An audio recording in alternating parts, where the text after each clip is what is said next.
it's time to sit back and relax with your favorite drink. And listen.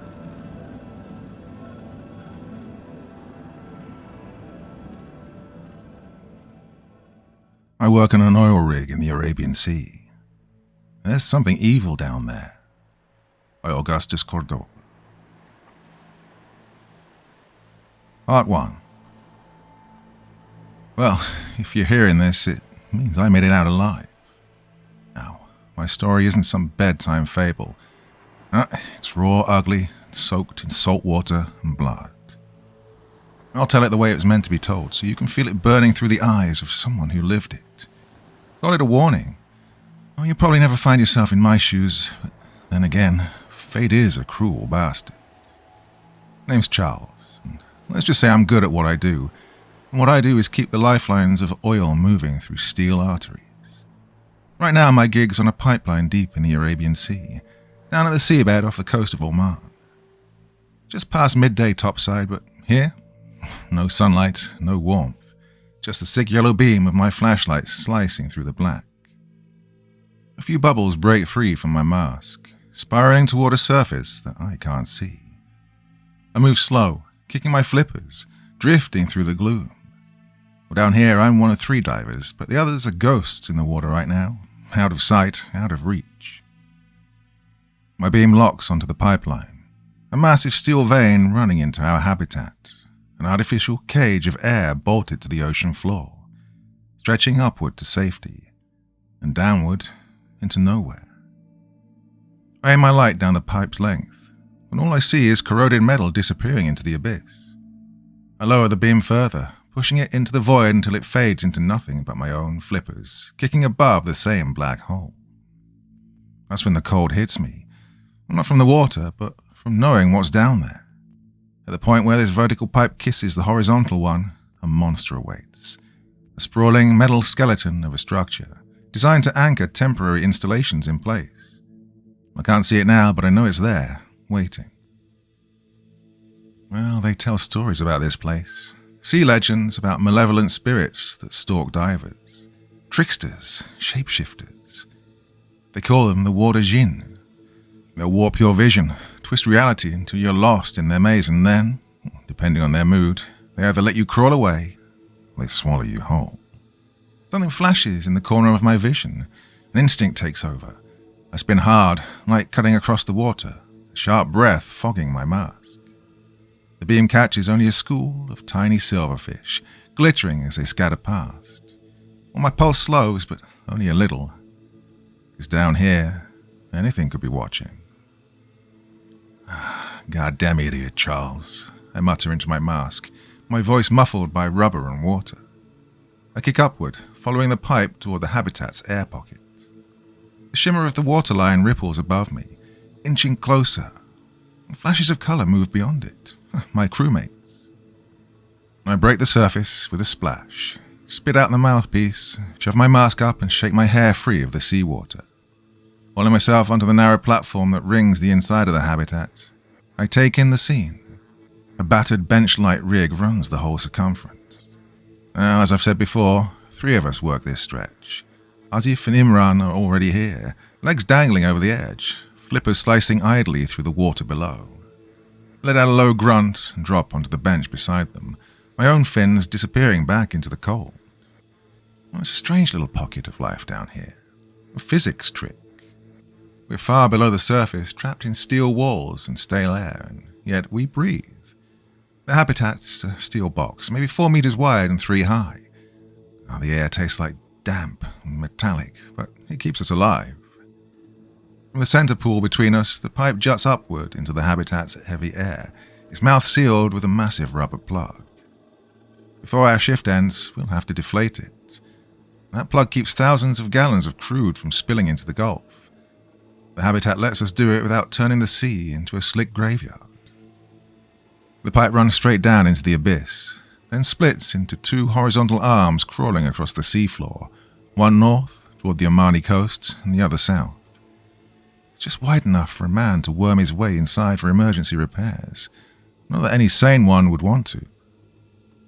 I wipe salt from my face while Asif wrestles a long black cable onto the depressurizer, Its far end disappears into the pipe, hooked to the plug. "Hey, see any spirits down there today, Charles?" Asif asks as he locks the seal. Imran snorts, scratching his beard, the sound bouncing around the metal walls. I give him a dry smile. No spirits, Asif. Just rust and shadows. Still, the thought of that pipe vanishing into black water makes my skin crawl. I can't explain it, I just don't like it. About you, I ask, glancing at Imran. Sintian al-Bahar yet? I waggle my fingers in front of him, mocking, but Imran doesn't flinch. You laugh, Charles, but this sea, this ancient sea, if we're ever going to meet one, it'll be here. He claps his hand, sending a spray of droplets into the pool at our feet. The shimmering blue doorway to the sea below, the sea above, and the endless ocean pressing in on all sides. And I'll tell you something else, he goes on, jabbing a finger in the air. I saw something. Oh, here we go, Asif mutters, rolling his eyes. No, listen. Imran leans forward then, his eyes narrowing. Just hear me out.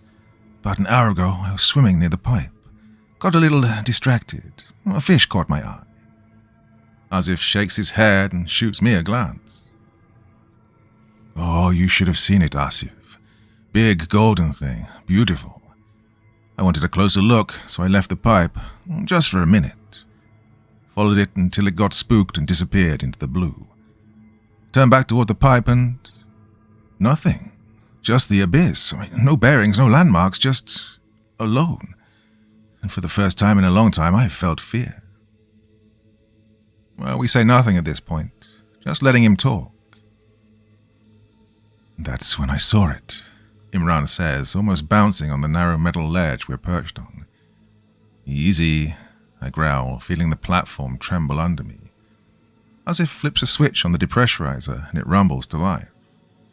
Out there, far in the dark, I saw shapes, Imran says. 3 of them, figures in the deep, like shadows in the gloom. Oh, you should write poetry, Asif snorts, throwing another switch. Well, against my better judgment, I am hooked now. What kind of shapes?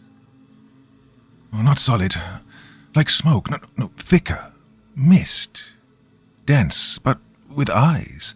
Eyes that flickered pale like sunlight breaking through waves. Oh, you had to catch them just right to see them. I only did for a second or two, and then they were gone. How'd you find your way back to the pipe? I ask. Did the spirits guide you? Asif chuckles under his breath at this. No, used the compass, Imran admits.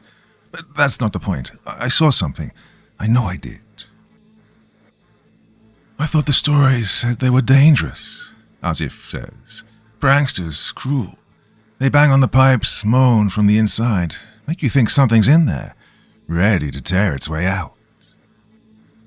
Maybe that's where they came to me, Imran says quietly, his eyes fixed on the pipe between us. Maybe they weren't here to scare me. Maybe... He pauses, a shadow passing over his expression. Maybe they were warning us. Maybe there really is something in that pipe. Asif snorts again. Don't be ridiculous. Maybe once the plug's deflated, Imran says quietly, the beast will come tearing out. And then what? Where would we go? We're sealed in this tin can at the bottom of the ocean, nowhere to run. His words hung in the air like a cold current. The only sound is the slow, steady hiss of the depressurization machine bleeding the plug in the pipe. Asif shakes his head. Don't start with the crap. Utter nonsense. All I'm saying, Imran finishes with a shrug, is that maybe the spirits aren't the enemy.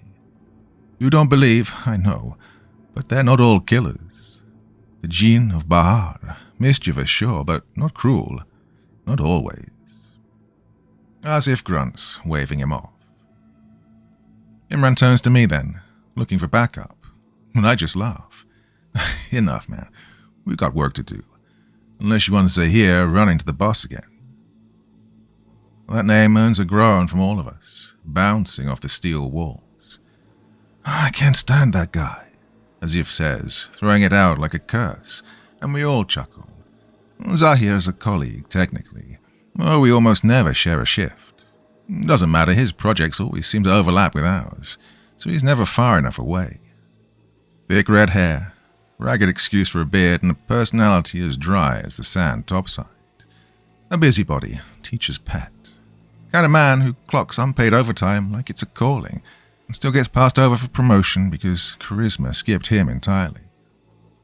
Maybe we prank him before we go topside, Azif suggests as the machine kicks up a gear, the hissing sound growing louder.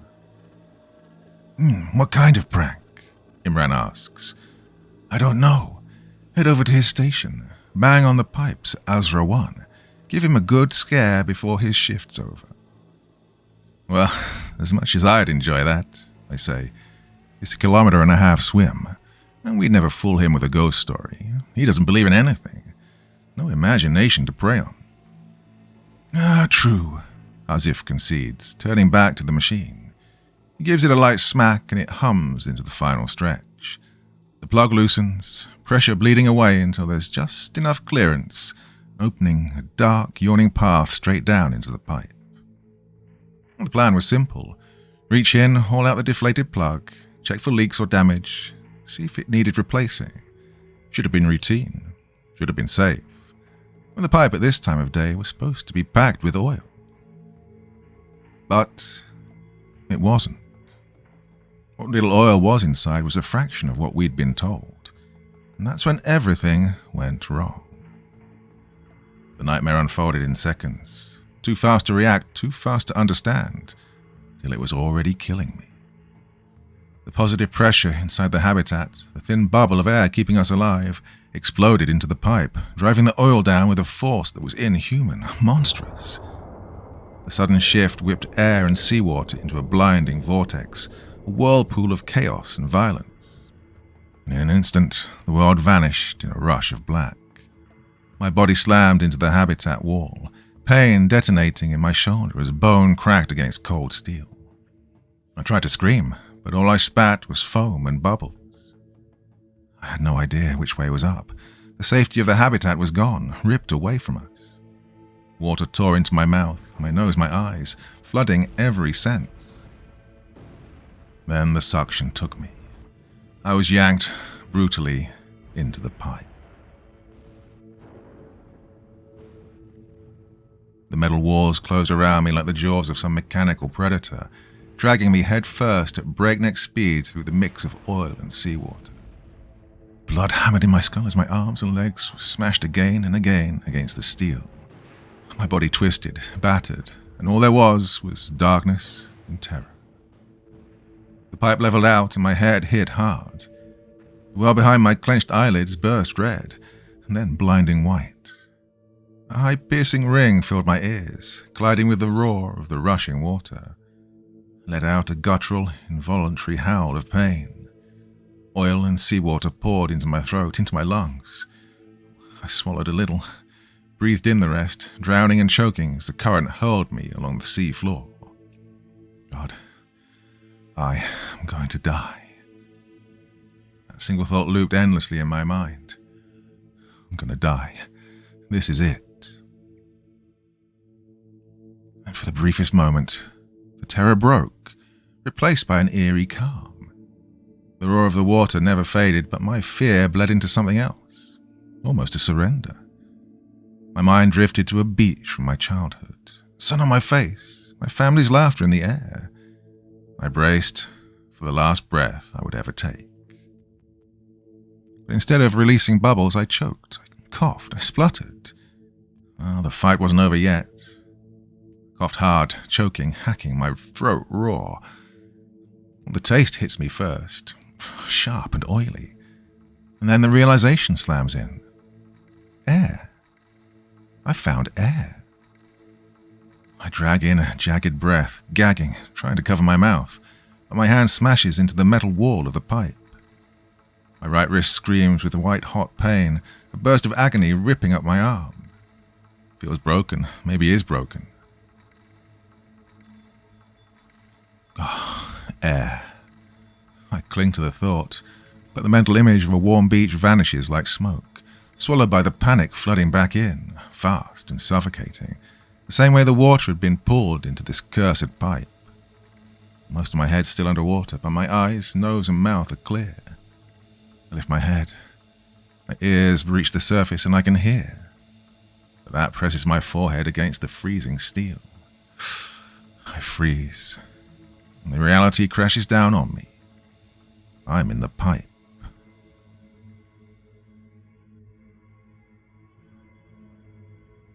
Part 2. Oh, no. I rasp, coughing hard enough to vomit up water mixed with a foul, oily tang. No. The words twist into a scream.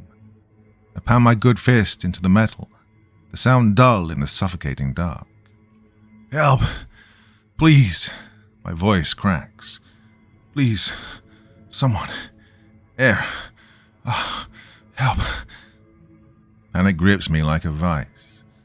Well, there's no escape, no turning, no one to hear. The water swirls against my face, slapping at my cheeks. My breath comes fast, shallow, dangerous. You're not drowning. You're not drowning. I repeat it in my head over and over.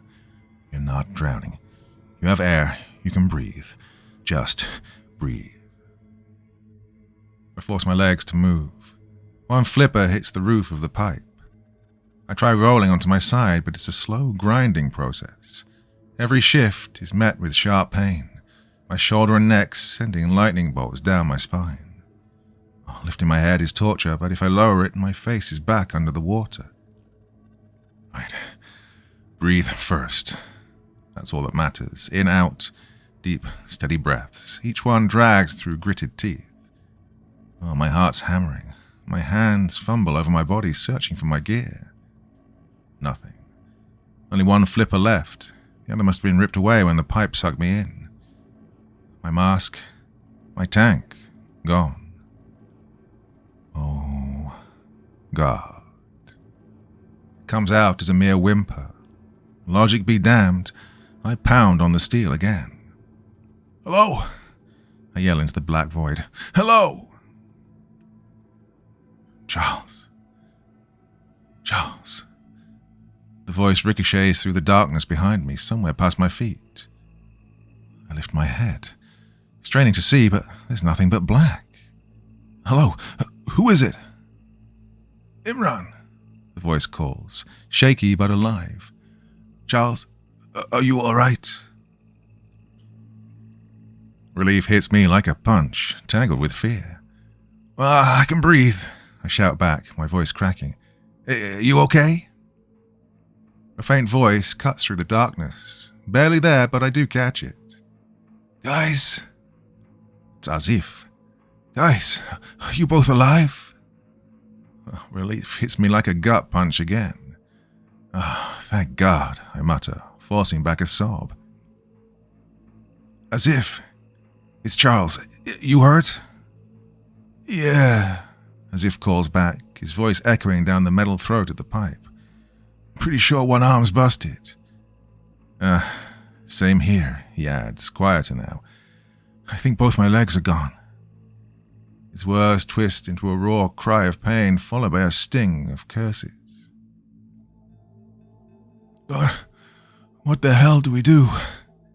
Imran's voice comes next, shouting into the pipe. He starts kicking at it, the sound reverberating over my head like a death knell. Hold on, just hold on, yeah? I yell, fists clenched so tight my nails dig into my palms. And my brain's overheating, grinding through the facts of the situation. Well, we're alive. We're trapped inside this steel coffin at the bottom of the damn sea. Nobody knows we're here. Once they find what's left of the habitat, they'll think we were blown out into the ocean, dead on impact. Panic claws at me. I try to move, but the pipe holds me like a vice. I lash out, kicking the wall, letting a scream rip free. Hey, Charles, calm down, Asif calls, his voice fraying. Look, it's all right. We're going to make it. Yeah, I mutter, more to myself than him. I force my breathing to slow down. Focus. Right. The pipe splits into two branches when it meets the sea floor. But which way did we get dragged? North towards Azra 1 or south toward Azra 2? Azra 1's about 1.5 clicks north of the habitat. Azra 2 is more than twice that distance south. The pull happened so fast I couldn't tell. We could be hundreds of meters either way. The only reason we're breathing at all is the air pockets trapped in the bends and ridges of the pipe. There might be more ahead, but how big are they? How far apart? When do they stop? Okay, I shout, my voice ricocheting through the metal. I've got an idea, but there's no time to waste. Idea? As if calls to his brother. Silence. Hey! As if shouts again. A faint, strained reply finally comes.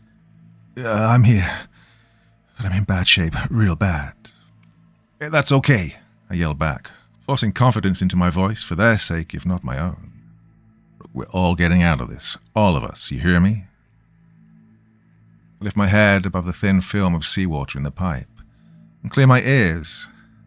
The pain explodes in my skull. Right, we move, now. My voice bounces off the steel, hard and final. If we stay, we're done. One more shift in pressure and this pipe will flood. Even if it doesn't, the oxygen's not going to last. We'll suffocate. I take a breath. Right, so here's the plan. Crawl. We push forward as far as we can. If we're lucky, we've been dragged north.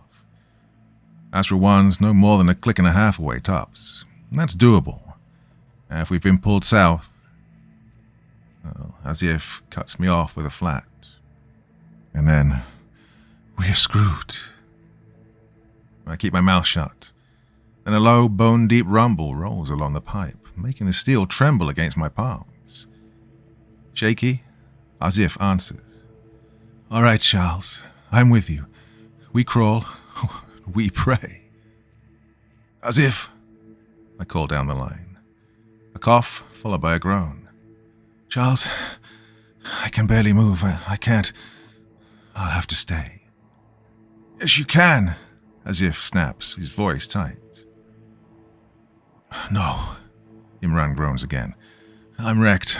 Can't drag myself more than 1 inch. I'll wait here. You think we're going to leave you?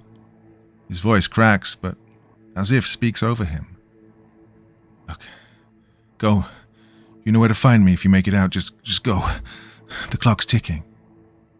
I hesitate, then let out a long, shuddering sigh. Oh, God save you, brother. Look, we'll be back, I promise.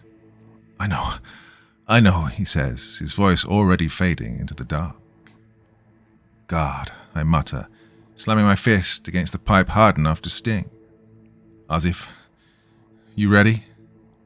A pause, and then, yeah, right behind you. Come on, Charles, let's move.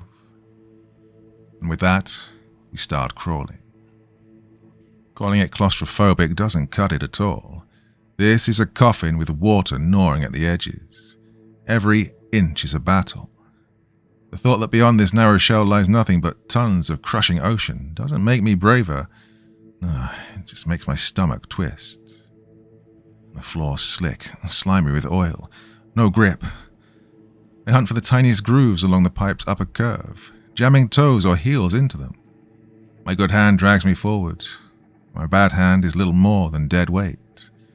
The water's cold and mean down here, slicing past my skin. There's no light. None.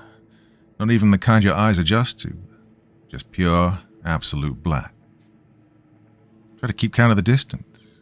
After 2 or 3 meters, maybe I'm close. After 10, well, I've already lost a thread. Past that, it's impossible. So we just keep crawling. Me and Asif, inch by inch, in the dark, the pipe ringing with the sound of our breathing, each gasp a reminder we're still alive. For now. It's hard to say how long we've been in here. Time's got no meaning in this black, suffocating crawl space. Maybe 20 minutes, maybe more. Before I notice that something's changed. First, it's so subtle I almost miss it. but now there's a brutal, unrelenting pressure on the back of my neck. I'm straining to keep my head as high as I can, my forehead mashed against cold metal. It's only when I have to twist my lips awkwardly to draw in a thin, stale breath that the truth slams into me. The air's almost gone. Panic surges up like a wild animal, but I crush it down. No sudden moves. No, I just inch backward, just enough to claw myself a bit more breathing space. Water churns in my ears, muffling everything. Still, I shout down the pipe. Hey, can you hear me? Can you hear me? Yes. Yes. His voice bounces back, ragged and coughing. Are you okay? I hesitate. As if we're almost out of air. Silence, and then, sharper. What do you mean? I mean the pocket's dying. We've got minutes, maybe less. Another pause, heavier this time. Maybe there's another one further along. Look, I've seen the schematics. The pipe bends aren't consistent. Could be another pocket ahead. Well, could be, I say. What if there isn't? My chest starts heaving. Heart trying to hammer its way out. No space, no light. Every breath feels like a theft. I can't. I choke now. I can't breathe. Get a grip. As if his voice slices through the haze, sharp as steel. It jolts me back from the brink. I lock onto his words like a lifeline. Look, we can do this, brother. I nod to myself in the dark. Yeah, all right. Here's the plan. I'm going to push forward as fast as I can, hold my breath, search for another pocket. Whether I found it or not, I will come back for you. You're a brave man, as if calls, voice low but steady. Don't push too far. Good luck. Right. Okay. I breathe, my heart pounding like war drums. I start pulling in slow, deliberate lungfuls of air, stretching my chest until it aches. The sound of my own breathing is eerie in this blackness. Steady, hollow, a bit too loud.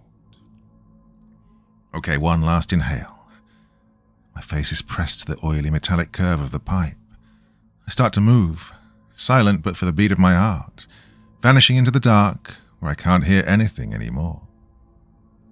The water swallows me up to the hips, cold and trembling against my skin. I press my palms hard to the metal, ignoring the fire that shoots up my right wrist. Right, here we go, Charles. One last lungful, packed to the limit, and then I brace against the pipe, driving forward with hands and feet. The moment the air's gone, I'm under. The roar of the water fills my skull, steady and relentless. I claw for distance with whatever I've got, elbows, knees, heels, shoulders, anything to keep me moving. Inch by inch, faster than before, I shove myself deeper into the beast's throat. My heart hammers, loud and heavy, chest shaking with the strain. Oh God, don't panic. No air means no survival. You can drown here, or worse, you just vanish, swallowed forever in the belly of the pipe. Come on, keep moving, inch by inch. My fingers hit a slick patch, coated in oil. I push and slip, and momentum dies in a blink. My body flails in the dark, terror choking harder than the water. No. Urgency flashes through my head like lightning. No. Tiny bubbles slit from beneath my clenched teeth, vanishing into the black. The cold, rusted monster closes in around me. I pray, quick, desperate, to a god I've ignored for years, groping for anything solid. My foot hooks into the faintest of grooves, and I drive forward, another push, then another. Still no relief. My lungs are knives now, stabbing me from the inside. If I don't find air soon, I'll have to turn back, past the same slick, treacherous walls. What if I jam myself in? What if I can't make it back in time? Then rage hits me in a wave. How the hell was this allowed to happen? Bubbles spill from my clenched jaw as I force myself forward, faster, deeper, burning what little oxygen I have left. Come on, just a little further. My lungs are screaming at me. Come on, I can do it. I push on again. And then, lightless salvation. My face bursts into a pocket of air. I suck it down in ragged, shuddering breaths, almost laughing, almost crying, as the pipe shifts beneath me, and I'm alive. Well, it's stale, the air, but right then it's the sweetest damn breath I have ever taken. I slam to a halt, dragging a massive, ragged gulp that burns down my chest and floods my lungs. Oh, thank God, I mutter, again and again, like it's the only thing keeping me tethered. Once the hammering in my chest eases, I suck in another breath and holler down the pipe. Well, no way in hell he can hear me, but I try. Silence. So I rap a sharp rhythm on the metal. Still nothing. Oh, the quiet eats at me, and finally I know I have to turn back. God, I hate it, every inch of it, but I've got proof now. It can be done. There's air waiting on the other side. I pull one last gulp deep into my lungs and shove myself back through, feet first, toward Asif. My suit scrapes against the slick, oil-stained section of the pipe, but the fabric helps me slide through. Burst back into the former pocket, hacking and coughing up what feels like half the ocean. Oh, good Lord, Asif gasps. Charles, you took your time. I thought it... It's all right. I cut him off then. We can make it. There's another pocket ahead. I lay out for him quick. The distance, what he needs to do, and then we're at it again for what I pray is the last damn time. We shove ourselves forward into the choking dark, the promise of that next air pocket dragging us on. Inch by inch, my muscles screaming, my prayers running silent in my head, begging Asif to keep pace. And then, light in the form of breath, my face breaks through into the pocket. I keep moving, giving him space. Seconds crawl past, my nerves starting to fray when I hear it. Wet, gasping cough, the sound of a man tearing the air into his lungs like it's treasure. Yes, I yell, smashing my good hand on the pipe. We did it, brother. Yes, he chokes out, before letting out something like a laugh, a raw, ragged thing that somehow fills me with hope. Come on, I shout. Let's keep moving. So we drag ourselves forward, inch by brutal inch. Time has lost all meaning. The water is endless. My joints are on fire, my muscles locked and screaming. But there's no stopping. There's nowhere else to go.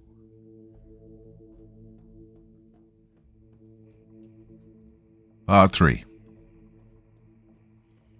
The air pocket dies out, just like before. I push ahead, no choice, because there's no way in hell Asif could slip past me. Oh, my lungs scream as I hold my breath for another brutal stretch. But then, mercifully, I break into another pocket of air. We keep moving. The pockets are shrinking, getting shorter and shorter the deeper we go, a fact that gnaws at the back of my mind. Still, there's just enough to keep us alive, so the crawl continues. Every breath hold is a savage test of will and grit. But I push through. I have to, we have to. We've got to get out. The grind finally stalls when we hit another pocket, barely 3 or 4 meters long. My bad shoulder slams into something hard and icy, making me flinch. It shifts slightly under the pressure. Not a blockage. What? Could it be? My heart lurches. Twisting and squirming in the cramped pipe, I force my good arm up toward my head. It's slow, agonizing work, but my fingers eventually reach my neck and then push forward to probe whatever we've hit. Cold metal. It's a shape I know by touch.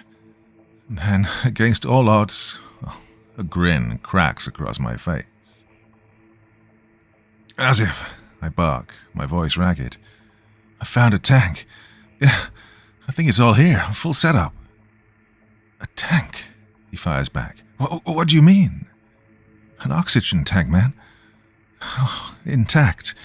Breathing tube and all. Oh, that's fantastic. How many? My pulse stumbles. I edge forward, groping in the dark, desperate for another set of gear. But the void gives me nothing. Just one. Only one. There's only this one, I tell him, my voice low. It may be more up ahead. This is all I've got for now. This is a game changer. We can make it, he says. Whose is it? Could be mine. I had maybe half a tank left. Same with me, he replies. What about Imran's? He asks after a pause. I hesitate. I think his was running on fumes. I suck in a deep breath. All right. It still buys us time. I'll use it now and I'll see if there's another set further on. Wish me luck. Yeah, good luck, man, Azif mutters, voice low and tight. Godspeed, I fire back, checking the tank one last time.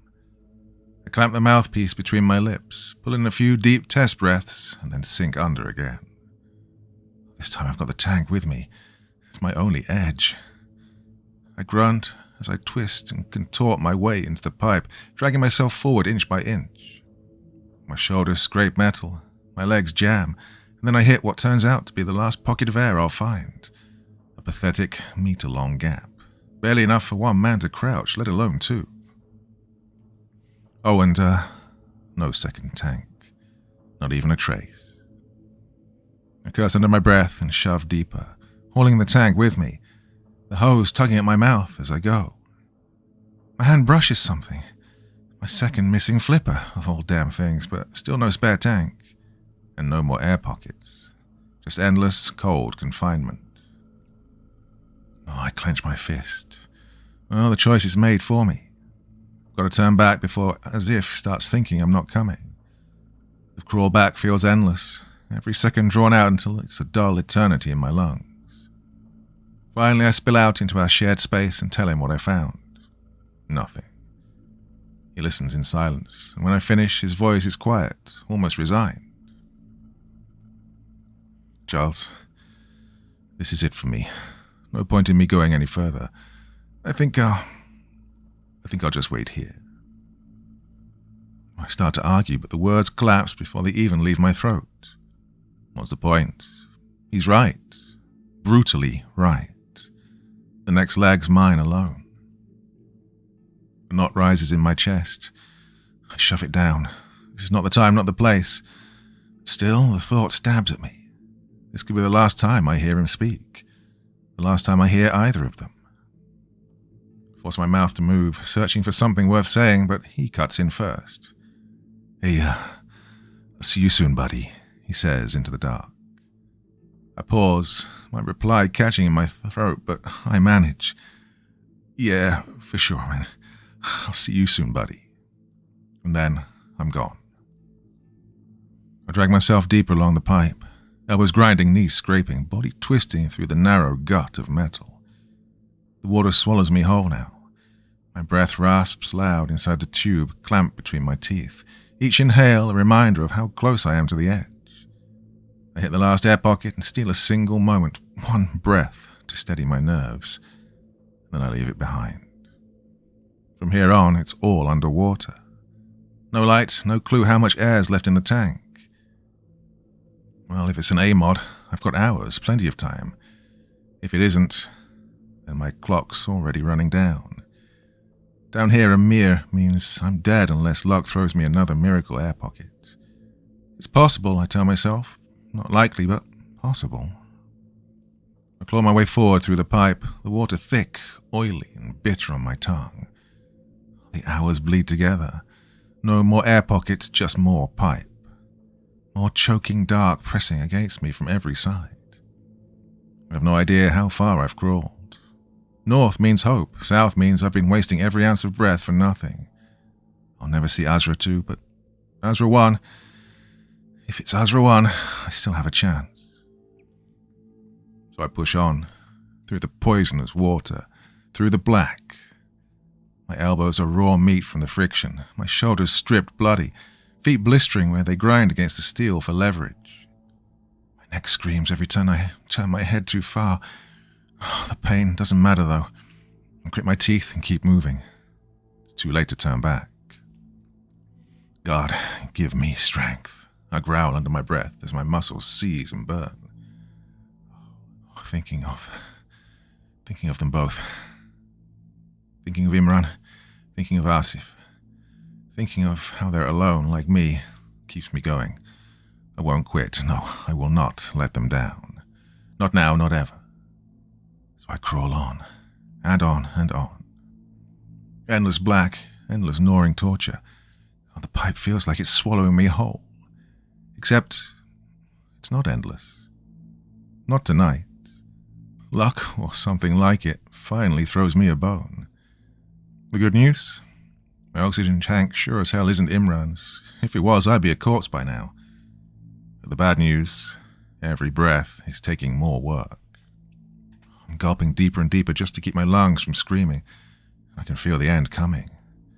This tank won't hold out forever. Well, no spare tanks along the way, just the one strapped to me. And when it's empty, that's the game over. Oh, come on, you bastard, I hiss into the mouthpiece. You can't stretch on forever, you can't. And then, proof. My head slams into something solid. Oh, what the? I mumble, dazed. I shove forward, but the way's blocked tight. For a second, my stomach drops. Dead end. The nightmare ending, all this way for nothing. But then I notice it. A space above me. I twist, squirm, force my body into a new angle, and for the first time in hours, I'm sitting upright. My spine pops like gunfire, relief flooding through me so hard I almost groan. My hands sweep the darkness, metal walls, cold and slick, and then I realize the pipe doesn't keep going forward. It's going up, straight up towards the surface. I choke out something between a laugh and a sob. North. We've been going north this whole time. And north means Asra 1. It means salvation. Hope tears through me like molten light, burning away the cold. The end of the pipe is a ladder now, climbing to the world above. But my breath hitches. I've got a choice to make. This is the last stretch, no second chances. If I go up and it's blocked, plugged, sealed, well, I die here, simple as that. Life or death, 50-50, and the clock's bleeding out with every inhale. If it's blocked, that is it, end of the line. Every scrap of hope drowned here with me, no way forward, no way back. I shake my head hard. There's no choice, not really. It's all willpower now. I don't have the air to make it back to as if, even if I wanted to. The only way is forward. Forward and up. All right then, I mutter, bubbles spilling from my lips. Here we go. I start the climb slowly, deliberately. My spine grinds against the pipe behind me, my knees and calves braced on the slick metal in front. I kick, drag, half swim, half shimmy my way upward. Up the pipe. Up to the surface. Every motion is a grimace. My muscles burn, my joints ache, my breath rattles loud in my own skull, and still, there's darkness, endless, crushing black. If it's open above me, shouldn't I see something? Just a pinprick. I force my eyes open in the water. Salt and oil bite into them like acid, but I need to know. Nothing. Not a glimmer, not a thread of light. Oh, come on, don't lose it, I tell myself, clamping my eyes shut again. Oh, just keep moving. This isn't like the pipe we were sucked down before. This one climbs straight to the surface, to the noise and chaos of Asra 1. Or what should be noise and chaos. But it won't be bustling now. I pause, taking a long, ragged breath through the mouthpiece. My chest heaves with the strain, my mind chews at the thought. What if the place is empty? What if it's the wrong time? I mean, I've been in this metal throat for hours, maybe more. Exhaustion and hunger gnaw at me, and the tank's almost dry now. Hey, and wasn't tomorrow the day the site shut down? Or was it the next day? My memory blurs. What if they're all gone? What if there's no one there to hear me? What if the pipe's sealed? What if? The words rip out of me in a raw, muffled bellow. Then I grit my teeth and just keep on climbing. Every breath is a battle now. My body feels heavy, leaden. But there's no way to go but up. 80 meters maybe even less. God, if it's open, I should see it, shouldn't I? Light, please, I whisper, eyes flicking open again, squinting through the black, terrified that the next reach will slam me into cold, immovable metal. The full stop, the bitter end. Any second now, I could slam into solid metal. One heartbeat, I'm climbing the next, I'm sealed in for good. And then, a sudden splash. My head bursts through the surface. Air. I rip the mouthpiece away and drag in a savage gulp, my lungs swelling like they're about to tear. I rub oily water from my face, blink the sting from my eyes. Well, still pitch black, but I've reached the top. I made it. I rasp into the void. My voice ricochets in the cramped, echoing space. No one to hear it but me. Now comes the last hurdle. Maybe the final one. God, how cruel would that be? To make it all this way, only to choke on hope right at the finish line. I twist around, shove my good arm upward, fingers searching through the wet dark. Water drips off my elbow and then... contact. The lid. Bolted. Screwed down tight. My heart starts hammering like it's trying to punch through my ribs. Oh, come on. I grope along the edge, hunting for a latch, a switch, anything. But I already know the truth. Nothing. No release from the inside. I bring up my bad arm anyway, forcing it into motion, trying to wrench the lid, to spin it, to budge it. It doesn't move, not an inch. And why would it? Their shift's over, they're gone, back across the water to the shore. I'm stuck. Oh, after everything, I'm just as trapped as Asif, just as doomed as Imran. The panic rips through me then. I start slamming my fist against the metal, pounding until my bones ache. My screams tear loose from my throat, echoing in this suffocating dark.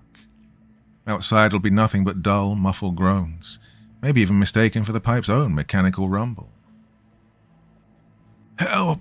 I bellow, slamming both fists into the center with the last dregs of my strength, ignoring the sharp knives of pain ripping through my shattered wrist. Panic is clawing up my throat, threatening to swallow me whole here at the bitter end. Help!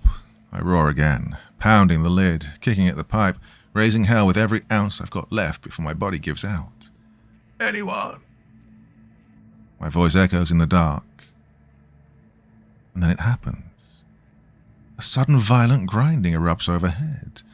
The lid groans, shifts. A crack of light slices down, blinding me.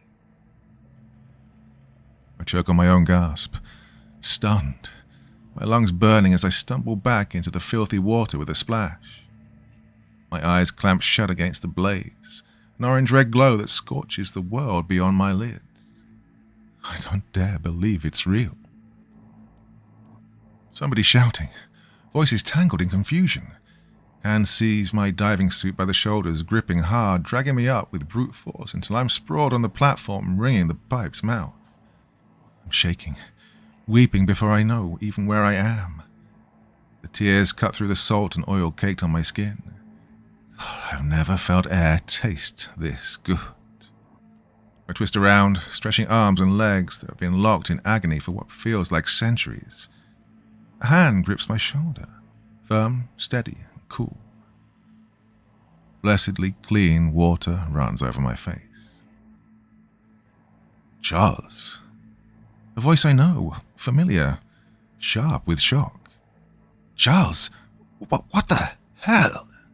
He falters, struggling for words. Care to explain yourself? Go on, Charles, what the hell is this? I force my eyes open, just a crack, blinking through the stabbing burn until the flood lamp stops searing holes in my vision. Shapes, sharpen, and then I see him. the lone worker still on duty long after everyone else had cleared out. His mop of red hair is a tangled mess, beard unkempt, eyes wide with disbelief. The expression is so absurd I almost laugh. A dry, broken chuckle slips out anyway. "Hello, Zahir," I rasp.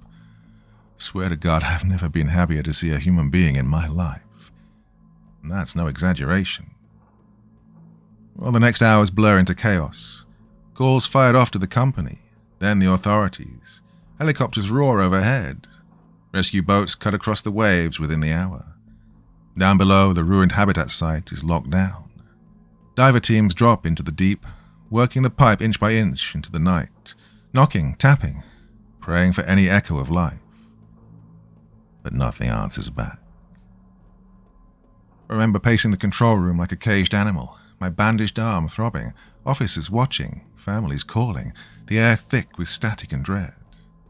Pressure in the pipe is bled out carefully, section by section, till they finally sever it at the safest point and pry it open. Morning comes, heavy and pale, and I'm still awake when they give me the news.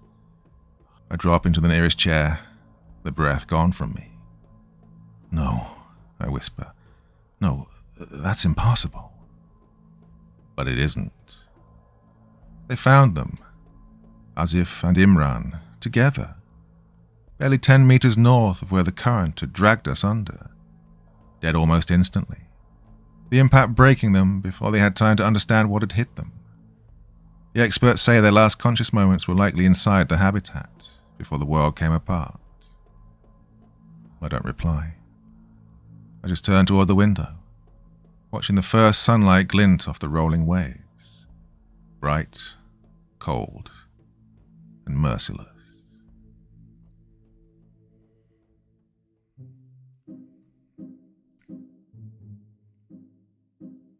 Oh, well, stories like that always really intrigue me.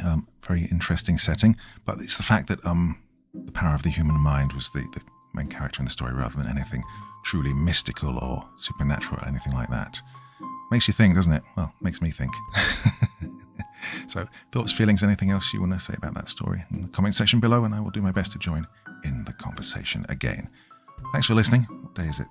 Wednesday? Yeah, it is. All right, I'll be back again with the podcast tomorrow night. Back again here on Friday with something else, hopefully as good as what we got tonight. I really did love that one. Well, till next time, my dear friends, you'll sleep well, and I'll see you again soon.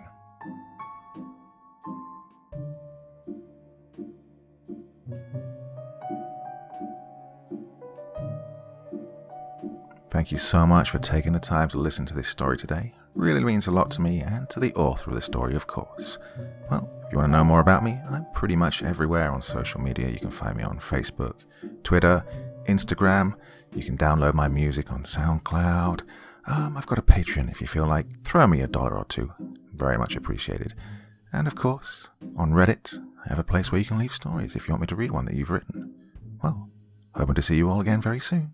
Till then, sweet dreams. Bye-bye.